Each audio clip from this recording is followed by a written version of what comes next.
अपना खुद का नोट्स तैयार किए थे और दृष्टि, घटना चक्र, एनसीईआरटी सार संग्रह, लूसेंट, क्राउन सारे किताब को बहुत अच्छे से पढ़ा और उसका खुद का मॉक टेस्ट के नोट्स बाद सर बनाया। प्रॉब्लम होता है, मैथ्स सब्जेक्ट में भी दरोगा का रोल होता है, थोड़ा बहुत तो होता है। जी, थोड़ा बहुत नहीं, बहुत एक होता है टिप्स मैथ आपसे लेना रीजनिंग का। चाहते हैं, 2025 में जो बच्चे दरोगा का तैयारी कर रहे हैं, 2000 से ऊपर वैकेंसी आने वाला है सर, तो उस बच्चों को आप एक ब्रह्मास्त्र निकाल दीजिए, एक ब्रह्मास्त्र दे दीजिए उनको, एक ऐसा टिप्स दे दीजिए देखिए कि जो वो भी बच्चे दरोगा। बार-बार छँट रहे हैं ना, देखिए यहाँ पे 2 कैटेगरी में हम डिवाइड करते हैं। जो बच्चे मतलब स्टार्टिंग में किए हैं, स्टार्ट किए अभी आज हमारे साथ 1275 पद में सिलेक्टेड नीतीश जी दरोगा जो कि 1275 में सिलेक्टेड है, और इसके साथ साथ एक्साइज दरोगा में भी ये निकाले हैं जो 64 पद का था।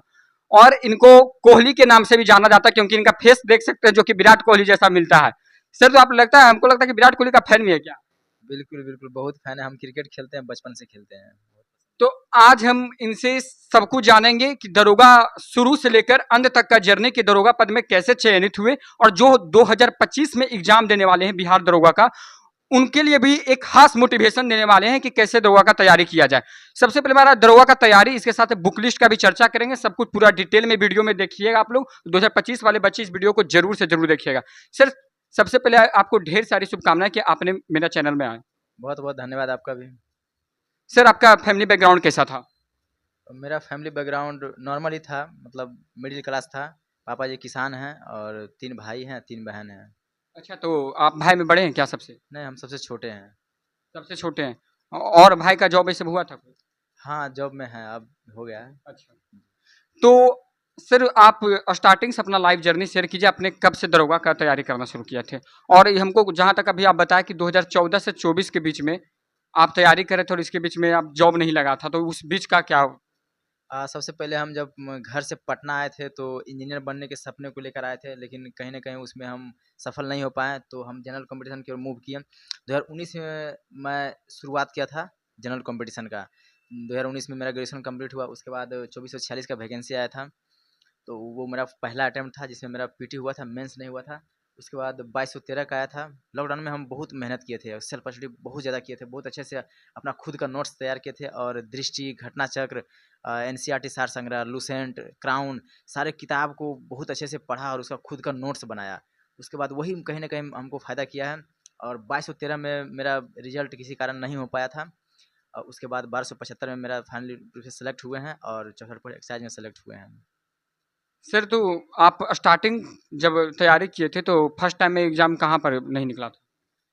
मेरा पीटी हुआ था, बोले मेंस नहीं हुआ था मेरा। अच्छा। जी। तो 2019 से आप बिहार दरोगा का तैयारी करना शुरू किए हैं, तो बच्चे भी जानना चाहते हैं, उनको 2025 वाला को आप टिप्स वगैरह सब कुछ देते हुए, सब कुछ का हम लोग चर्चा करेंगे इस वीडियो में। आप स्टार्टिंग से अपना जर्नी शेयर कीजिए, आप पटना में रहे, क्या दिक्कत का सामना करना पड़ा? आपका दिक्कत का सामना भी करना पड़ा होगा उस दौरान।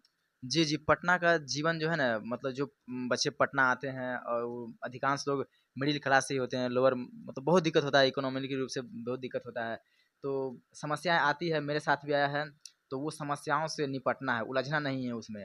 आराम से मतलब कोई भी बुरा वक़्त आता है तो वो कुछ देर के लिए आता है, वो टल जाता है। हम भी पेशेंस रखे थे, बहुत पेशेंस रखे थे और खुद से मोटिवेट करते थे, खुद पे विश्वास रखे हैं और जिस भी टीचर से पढ़े हैं उस टीचर पे विश्वास था हमको कि नहीं, हम कर लेंगे, हमसे हो जाएगा।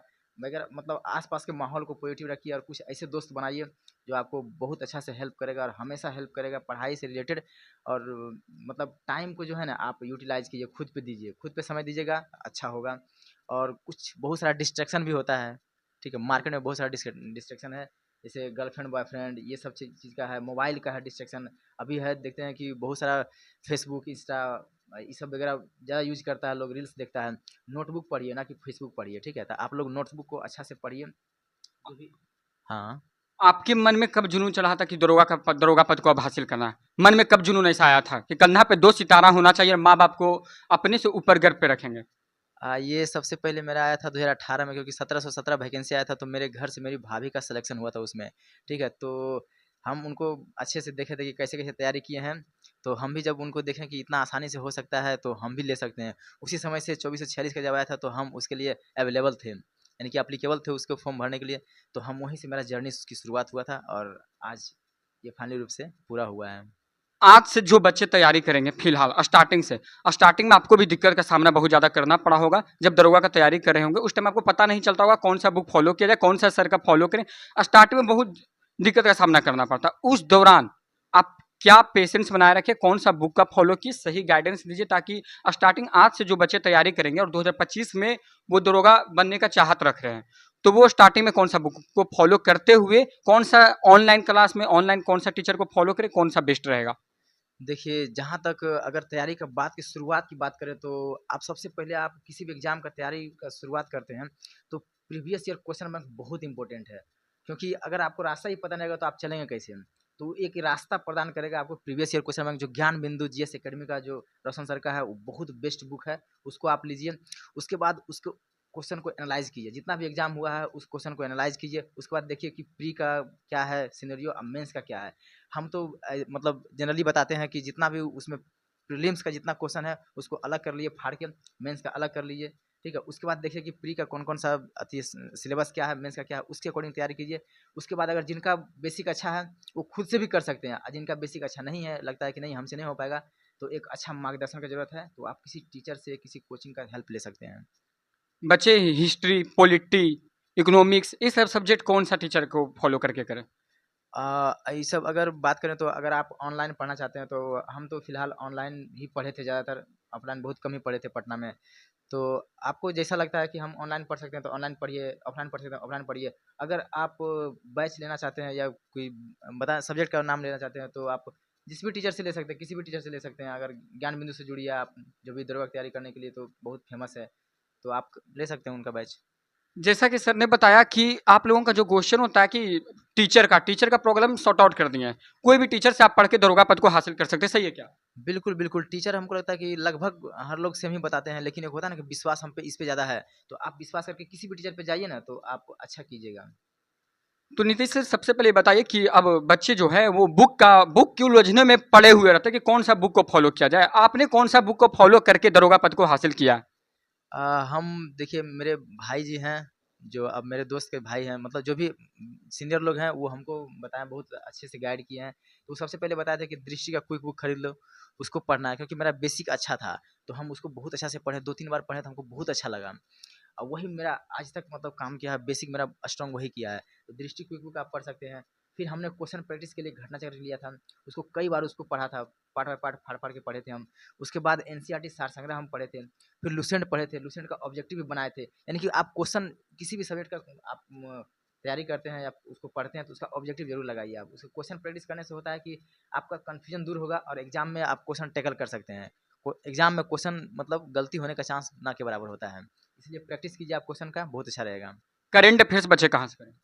करंट अफेयर्स नॉर्मली आप मोबाइल यूज़ करते हैं तो यूट्यूब पे देख लीजिए, 10-15 मिनट का वीडियो आता है, पर डे का आता है, उसको देख सकते हैं। साथ ही साथ आप जो जो भी मतलब घटनाक्रम होता है हमारे आस-पास हमारे देश में जो भी घटनाक्रम, उस पे ध्यान रखिए आप, ठीक है? और उसके बाद स्पीडी का आता है, तो नॉर्मल है, हर लोग जानता है। स्पीडी का आता है, या तो मैगज़ीन ले सकते हैं, मंथली ले सकते हैं, दृष्टि का ले सकते हैं, या सक्सेस मिरर का आता है, उसका ले सकते हैं आप। Question bank important role play करता है क्या दरोगा? बहुत, बहुत ज़्यादा, अगर किसी का सबसे ज़्यादा 50 से 60% क्वेश्चन वहीं से आता है। क्वेश्चन बैंक अगर जो ज्ञान बिंदु सर का जो है, रोशन सर का, उसका part by part, line by line पढ़ जाइए, ठीक है? अलग-अलग करके। 50 से 60% क्वेश्चन वहीं से आता है। मॉक टेस्ट कितना जरूरी है?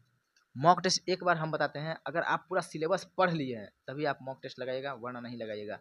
कोई ज़रूरत नहीं है, आप डिप्रेशन में जाइएगा, आपका लो फ़ील कीजिएगा, ठीक है? लगेगा कि हमसे नहीं हो पाएगा। इसलिए आप एक बार, कम से कम एक बार आप पूरा होल सिलेबस को पढ़िएगा, उसके बाद टेस्ट मारना शुरू कीजिएगा। मॉक टेस्ट की बात किया जा चुका है। मॉक टेस्ट के बाद सर प्रॉब्लम होता है, मैथ्स सब्जेक्ट में भी दरोगा का रोल होता है, थोड़ा बहुत तो होता है। जी, थोड़ा बहुत नहीं, बहुत होता है मैथ रीजनिंग का, ठीक है? कितना बच्चे को नहीं हो पाता मैथ्स के चलते? हाँ, बिल्कुल, बिल्कुल। हम बताते हैं कि आप लोग जो है ना प्रीलिम्स की तैयारी नहीं, मेंस की तैयारी कीजिए, और ये सोच के कीजिए कि हमको मेरिट लिस्ट में आना है, ठीक है? इसके लिए आपको मैथ रीजनिंग बहुत स्ट्रांग होना चाहिए। मतलब नॉर्मली पूछता है, ईज़ी टू मॉडरेट पूछता है मैथ रीजनिंग, तो आप मैथ रीजनिंग पे फोकस कीजिए। और लगभग 25 से मेंस में 25 से 30 क्वेश्चन, सॉरी 25, 26 से 28 क्वेश्चन पूछता है, तो उस पे एकदम कमांड होना चाहिए। पीटी में पूछता है 5 से 6 क्वेश्चन, वो तो बन जाएगा, कोई दिक्कत नहीं है। सर नेक्स्ट क्वेश्चन है कि आपने कब फिजिकल का तैयारी कब से शुरू किया था? हम एग्ज़ाम दिए मेंस का, उसका फिजिकल तैयारी करना शुरू कर दिए। हमको लगा ऐसा कि मेरा रिजल्ट हो जाना चाहिए, उसके बाद फिजिकल तैयारी शुरू कर दिए थे हम। तो सर जैसा आप 2014 से 2024 के बीच 10 साल का गैप, और 10 साल में एक सरकारी जॉब नहीं निकलना, घर पे तो बहुत ज़्यादा ताना मिलता होगा इस बात के लिए कि आपका बेटा 10 साल से पटना में है पर उसको सरकारी जॉब नहीं लगा है। उस दौरान, उस खराब सिचुएशन में आपको किसी ने साथ भी नहीं दिया होगा, तो उस दौरान बच्चे कैसे अपने आप को मोटिवेट रखें? कितने बच्चे हार मान के छोड़ देते कि अब हमें नहीं सरकारी नौकरी करेंगे? आप खुद को कैसे मोटिवेट रखे उस टाइम? देखिए, उस समय वक्त उनका था कहने का, आज वक्त हमारा है कहने का, ठीक है? तो कुछ तो लोग कहेंगे, लोगों का काम है कहना, ठीक है? तो उस सब चीज़ों पे ध्यान मत दीजिए, अपना काम कीजिए, अपने बारे में सोचिए, किसी से कोई मतलब नहीं रखिए। अगर आप जैसे एक तरह से ये तपस्या है, ठीक है? आप कुछ दिन तक जो है ना हर खुद से अलग करके अपने आप पे टाइम दीजिए, अपने आप पे फ़ोकस कीजिए, आपको क्या करना है उसके बारे में सोचिए, आप बहुत अच्छा कीजिएगा। दूसरे की बात पे रहिएगा तो फिर भटकाव होगा ही, पढ़ने में मन नहीं लगेगा, डिप्रेशन में जाइएगा, बहुत सारी चीज़ें होती है ऐसा। इसलिए खुद पे टाइम दीजिए, खुद के बारे में सोचिए, किसी के बारे में मत सोचिए। आजकल के बच्चे डिस्ट्रैक्शन रहते हैं, 2-3 चीज़ उनके लाइफ को मतलब मेन जो समय होता है, यही टाइम है उनको सरकारी जॉब लेने का और यही टाइम है डिस्ट्रैक्शन उनको होता है 2-3 चीज़ का। वो आपको भी पता, आप भी यही जगह पे है और देख रहे हैं कि सारा बच्चा का क्या हाल है। पहला चीज़ डिस्ट्रैक्शन का मोबाइल फ़ोन, दूसरा है लव अफेयर्स। ये 2-3 चीज़ से बच्चे को डिस्ट्रैक्ट कर देते हैं और अपना रास्ता भटक के गलत राह पे चला आते हैं, तो उनको माँ-बाप का सपना भी तोड़ते हुए खुद देखते हैं, पर उनको समझ में नहीं आता कि हम कौन सा राह को चुना। आपने कैसे इसको टैकल किया था? जी, हम सबसे पहले तो सोशल मीडिया पे हम थे ही एक्टिव नहीं, ठीक है? कोई सोशल मीडिया पे एक्टिव नहीं थे, सिर्फ़ और सिर्फ़ यूट्यूब था मेरे फ़ोन में। यूट्यूब का हम पढ़ाई में इतना अच्छा से इस्तेमाल किए थे कि ऑनलाइन जहाँ भी किसी भी चैप्टर में दिक्कत होता था, तो हम यूट्यूब में सर्च करके अच्छे-अच्छे टीचर से जो भी होते थे, सबका वीडियो हम देखते थे। एक बार नहीं, कई बार देखते थे हम। तो आप यूट्यूब का सहारा ले सकते हैं पढ़ने के लिए, अगर किसी भी सब्जेक्ट में दिक्कत है तो उसको ले सकते हैं। बाकी जितने भी सोशल मीडिया है उससे आप कट जाइए थोड़ा-सा, कुछ देर के लिए, 1 साल के लिए हट जाइए पूरा। उसके बाद आता है लव अफ़ेयर का। तो मेरे साथ तो ऐसा कोई सिनेरियो रहा नहीं है, क्योंकि हम अपने रूम में सिंगल रूम लेके पढ़ते थे, तो हमको कहीं जाना-आना होता नहीं था, तो उतना कोई आदमी से कॉन्टैक्ट हुआ नहीं था। और अगर किसी का है वैसा, तो आप देखिए कि अगर लोग आपके साथ मतलब ठीक है, आपके साथ लव है, तो अगर आप सामने वाला सपोर्टिव है, अच्छा है आपके साथ, अच्छा मतलब टेंशन-वेंशन नहीं देता है, तो आप रख सकते हैं, वरना हटा दीजिए, कोई ज़रूरत नहीं है उसका। अरे बहुत लोग मिलेंगे यार रिज़ल्ट होने के बाद। सर तो अभी आपका कंधा पर जैसा कि देख रहे हैं सर, का आप लोग फुल मोटिवेशन मिला होगा ये वीडियो देख के। कंधा पे इनका 2 सितारा लगा हुआ है। आप लोग वीडियो देख रहे हैं और आप लोगों को भी 2 सितारा पाना है तो सर का जैसा मेहनत करना पड़ेगा। जुनून आपके अंदर होना चाहिए कि 10 साल लगातार मेहनत करने के बावजूद ये हार नहीं माने और डटे हुए रहे अपने रास्ते पर कि मुझे दरोगा पद हासिल ही करना है। सर ऐसा सही था? बिल्कुल, बिल्कुल सही है ये। अच्छा, आजकल के दौर में आप अब 2 सितारा लग गया तो अब तो घर पे गाँव वगैरह में आप पहला दरोगा बने, इससे पहले और कोई दरोगा बने थे? बोले ना कि मेरी भाभी बनी थी अच्छा, पहला, भाभी। मैं उसके बाद मेरा हुआ है। फिर भी जब दरोगा बन गए होंगे तो घर पे तो एक अलग माहौल होगा। हाँ, घर पे, लेकिन अभी तक गए नहीं हैं घर हम। अभी तक घर नहीं गए, जी, अभी तक गए नहीं हैं। तो पापा-मम्मी तो आपका बहुत खुश होंगे इस बात से। बहुत बहुत ज़्यादा खुश हैं। तो सर आपका पूरा जर्नी जैसा कि सर ने शेयर किया है, एक-एक चीज़ बताइए। हम आखिरी आपसे एक टिप्स आपसे लेना चाहते हैं। 2025 में जो बच्चे दरोगा का तैयारी कर रहे हैं, 2000 से ऊपर वैकेंसी आने वाला है सर। तो उस बच्चों को आप एक ब्रह्मास्त्र निकाल दीजिए, एक ब्रह्मास्त्र दे दीजिए उनको, एक ऐसा टिप्स दे दीजिए कि वो भी दरोगा को आपको 2 बार लगा था, वो 1 बार में सिलेक्टेड हो जाएँ। देखिए, जो बच्चे बार-बार छँट रहे हैं ना, देखिए यहाँ पे 2 कैटेगरी में हम डिवाइड करते हैं। जो बच्चे मतलब स्टार्टिंग में किए हैं, स्टार्ट किए अभी पढ़ना, और उनको फर्स्ट अटेम्प्ट किन्हीं का होगा। अब किन्हीं वैसे बच्चे होंगे जो बार-बार छँट रहे हैं, ठीक है? तो आप अपने आप को देखिए कि जो बार-बार छँट रहे हैं, उनके लिए हम कहते हैं कि आप खुद को एक अलग कीजिए थोड़ा-सा, ठीक है? खुद को एक रूम में पैक कीजिए, कहीं जाने की ज़रूरत नहीं है। आप सेल्फ स्टडी कीजिए, जिस मटेरियल के साथ आप पढ़े थे, उसको फ़ॉलो कीजिए, बस उतना काफ़ी है। लेकिन क्वेश्चन का प्रैक्टिस अधिक से अधिक कीजिए, चीज़ों को रिवाइज़ कीजिए। रिवीजन में रहिएगा तो एग्ज़ाम आपका निकलेगा, कन्फर्म निकलेगा। और जो नए बच्चे हैं, अगर किसी कोचिंग से पढ़ रहे हैं, तो आप पढ़िए, लेकिन एक्स्ट्रा में बहुत मेहनत करना पड़ेगा आपको। जो कोई बार-बार छँट रहा है, उससे अधिकांश मतलब बहुत ज़्यादा मेहनत करना पड़ेगा। 12 से 14 घंटा पढ़िए, कोई दिक्कत नहीं। हम लोग भी पढ़े हैं। जब ज्ञान बिंदु के हॉस्टल में रह रहे थे, तो मतलब मोबाइल तो चलाते ही नहीं थे हम लोग, सिर्फ़ और सिर्फ़ पढ़ाई करते, किसी से बात भी नहीं होता था। तो इसलिए 10 से 15 घंटा आपको पढ़ना पड़ेगा, जो फर्स्ट अटेम्प्ट जिनका देने जा रहे हैं। उनको लगता है कि नहीं, हमको फर्स्ट अटेम्प्ट में निकालना पड़ेगा, तो सब चीज़ झोंक दीजिए, अपना 100% दीजिए, आपका रिज़ल्ट होगा। सर ने सारा कुछ समझा दिया है, इस पूरे वीडियो में आप लोग देख सकते हैं। सर ने अपना कीमती समय मुझे दिया, इसके लिए सर तहे दिल से आपका धन्यवाद। Thank you, thank you.